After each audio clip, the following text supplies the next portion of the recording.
Welcome to Inner Awakening. In our last episode, we explored the root of inner conflict and saw how true transformation begins with observation, not resistance. Today we dive into one of the most misunderstood questions of all time. What is the religious life? A seeker once said to Krishnamurti, "I've lived in monasteries, meditated, practiced yoga, read scriptures.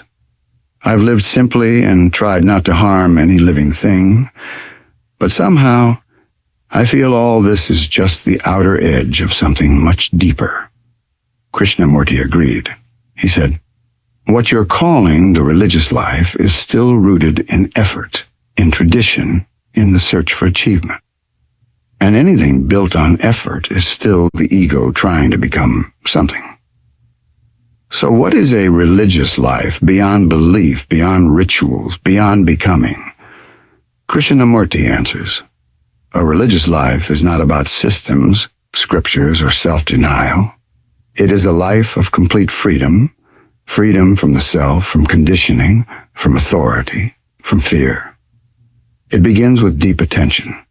Attention to your thoughts, to your emotions, to the world without interference, without judgment. And in that attention the mind becomes still, not through discipline, not through control, but because it has seen the futility of all movement toward an idea. When the mind is truly quiet, something sacred enters, not as an idea, not as an experience, but as a presence beyond time, beyond thought. Krishnamurti says, God, or whatever name you give it, is when you are not. When you are, it is not. A religious life is not about renunciation.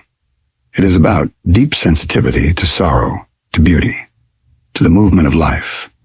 It is about dying to the self each moment, so that each moment is new. It is not about reaching heaven. It is about ending illusion. And in that ending, something immeasurable comes into being. So to live a religious life is not to belong to anything. It is to live with love, with intelligence, and with an empty heart, a heart untouched by time.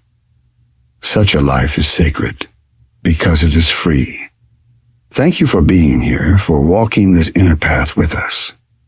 If these reflections stir something true in you, support Inner Awakening by liking, sharing, and subscribing.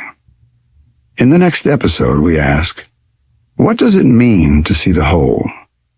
Not through analysis, not in fragments, but with a vision that touches the timeless. Until then, stay present, stay free, stay awake.